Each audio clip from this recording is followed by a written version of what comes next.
Hey guys, welcome back. And today we are going to be talking about trust and what does that mean. So I wanted to share with you some things that have happened in my life recently, and then also my quiet time. So got my handy dandy Bible in front of me.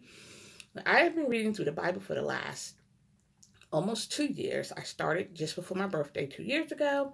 I am up to the book of Proverbs. Now, I read Proverbs 1, kind of wasn't intentionally speed reading, but I felt afterwards that I've been kind of speed reading through Proverbs, and then I stopped because I don't, as I engage in reading through my Bible, I'm not trying to just do it to say that I did.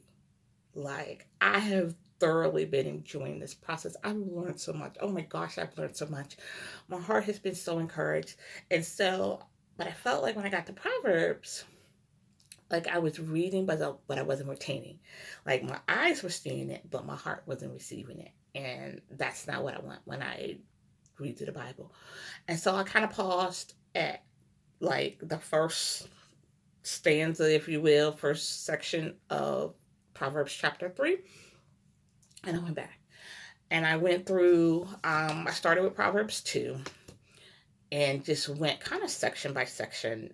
And like my heart needed it because I'm like, God, I can't gloss over your word. Like, what's the point of reading the Bible if you're not going to read to receive? That's just my opinion. And I want to receive, because I'm a bust down but uh, I'm busted, y'all. I need the Lord's word to fill me up, to fill my cup, Lord. So, but in any event, so I'm at Proverbs 3, verse 5, and my intention in my quiet time was to read 5 and 6. Trust in the Lord with all your heart and lean not on your own understanding. In all your ways acknowledge him, and he shall direct your paths. That was my intention. But do you know how far I got? I got to the word trust. And God stopped me right there. And I legitimately could not move forward. And I don't think he would allow me to move forward. So in my handy dandy Bible, which is, it's a chunker. Like the first 60% of my book is the actual scripture. And then I have a section, a concordance section, and then like the last 30% of it is, I don't know if I can do this without shaking the table, is the Hebrew. You can't even see that. It's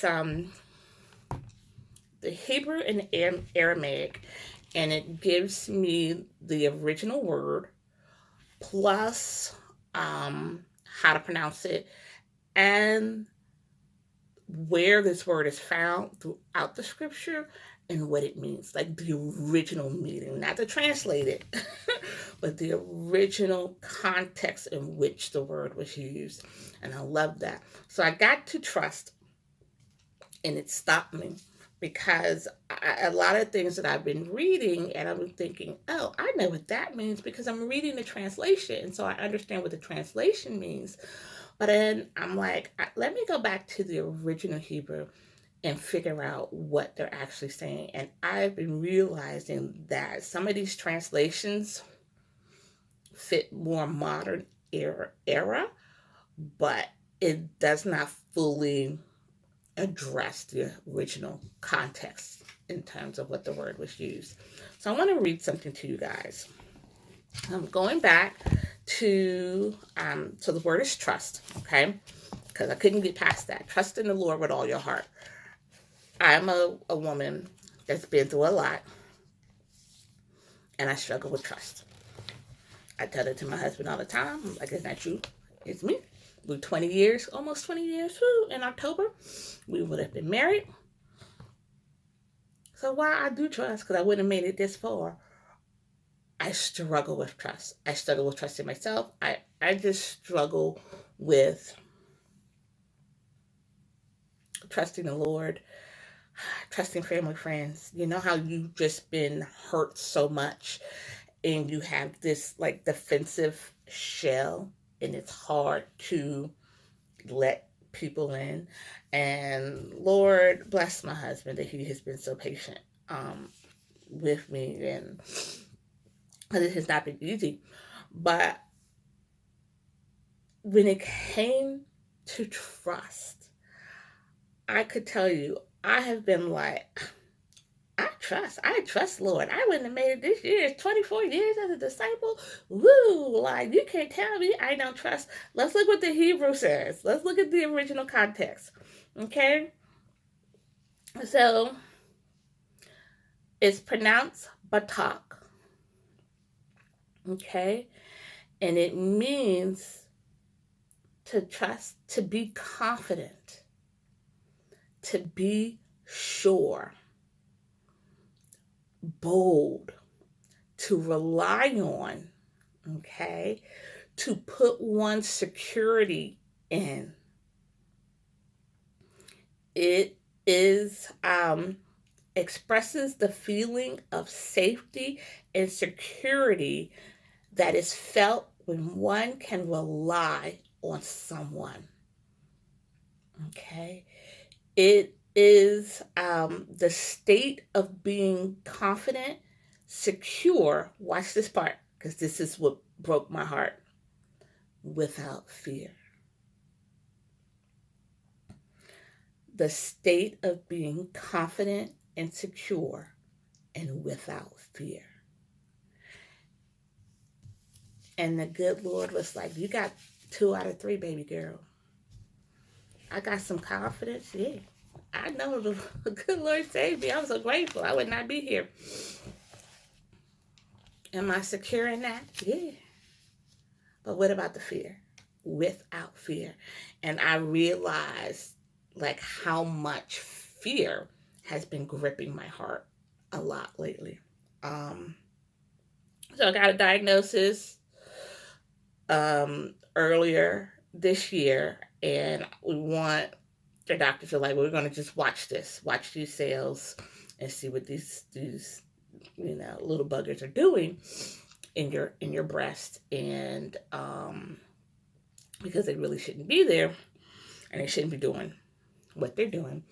And so now I'm in this waiting period where like I don't even know how many more months to wait till they come back. And then what's going to happen inside my breast if these little cells start growing and dividing? Like, who wants to deal with breast cancer in 2026 with the U.S. healthcare?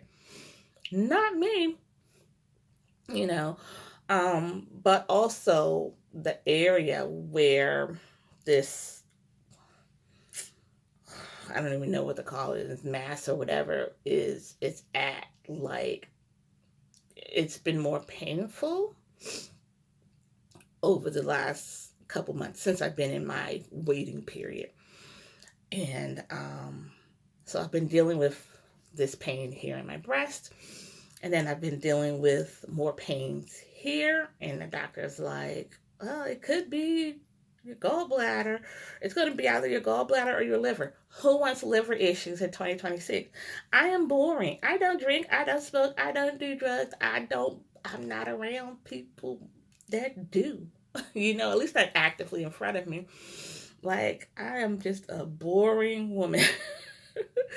So I'm dealing with pain here. This is the pain that makes it like hard to walk and do things. And so I'm dealing with that. I homeschool my children. Like, I teach special needs children. So I'm dealing with that. My husband lost his job, so we've been dealing with that. Now God has been faithful, and like, if you looked at our life, you would never think that, we've been in a period where we haven't had income, but God has totally have blessed us and covered us. Like, and but it's like all these different things have been going on, and I'm working on this project, And, I mentioned in a video last year, like, hey, I'm working on this writing project. I have been all in on my writing project since the beginning of the year. So, like, my friends are like, what's going on? We ain't seen you. I have been head down into my computer for the last 4.5 months, all in. I have about 330 pages in one manuscript, like about another 50, 60 pages in a second manuscript, plus like 40 pages of typed notes, if not more than that. Like, I've just been head down, focused on all these different things.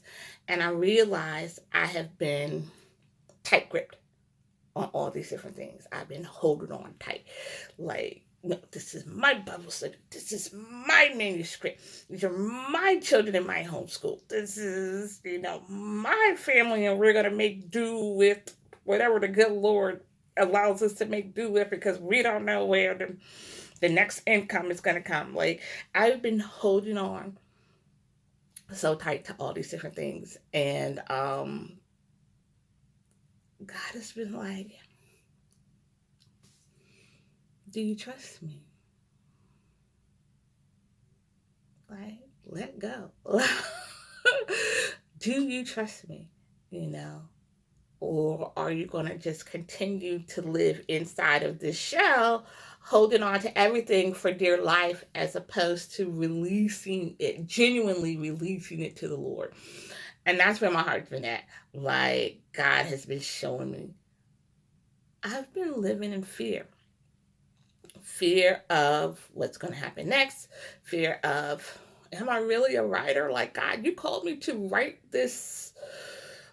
writing, and I've never been someone who considered themselves articulate. And at the beginning of this project, I'm like, Lord, you're gonna have to make me like Moses. Like, you gotta give me the words, God, because I am not an articulate woman in speech or in writing. And now, like, he has me all these many pages into this manuscript, and the more I read it, the more I love it. And I'm like, this is so totally you, but let me not cling to it as if I did it myself, because I didn't do anything myself. Good God has been with me, and he's been so patient with me.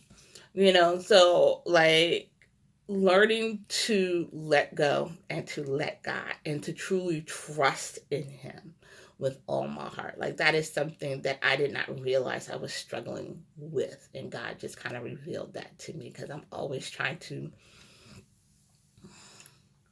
keep things in order, And so, like, my encouragement to you guys is to really to trust in the Lord, to not just be confident in him, but not just be secure, like, oh, he's my God, but to really look at your heart and see what are those fears that are preventing you from going all in with the Lord. And so that's, in the last couple of days, I've had to really do like a deep dive. And even this morning, I'm like, God, what fears do I have that's stopping me from going all in with my trust in you? And I got a lot. Like, I don't want to lose relationships, because they mean a lot to me. But do I trust God with that relationship? Like, can I put that in his hands? My health, can I put that in his hands? My children, can I put that in his hands? Like, that's a lot. Like, I don't know if my children are going to be independent. Like, the stress of trying to get my children, trying to impart into them the skill set that they need to be independent when my ticket gets punched, when my husband's ticket gets punched. Like, that's stressful for a special needs parent, especially in the world today. Like, and so being able to take those burdens and truly lay them down at the feet of the Lord. It has been a challenge. And so right now I'm in a period of working through those fears and letting go of those fears. So I can say 100% that I do trust the Lord, in that I trust Him with all of my heart and not just 83.6% of my heart. You know, so that's my word to you. That's kind of what's been going on. My encouragement to you is really to take time to see, what fears are there, like what genuine underlying fears are there that might be preventing you from trusting the Lord with all of your heart, and just spend time in prayer and ask God to reveal to you those areas of struggle, those areas of control, and then ultimately ask Him to help you to release it, over to you. And I want to make a special shout out because I had to meet one of my favorite artists this weekend. And so, Chris, if you, Mr. Stars Go Dim, if you come across this, just know that I am so grateful. I was so excited to see you. I'm trying not to cry, but I'm grateful that you let me come just walk up to you and start talking to you, and you took the time to sit and to talk to me and to pray. And honestly, talking to you was probably the first time that I had really cracked open my heart and the things that I've been going through. And just to be able to share that with you.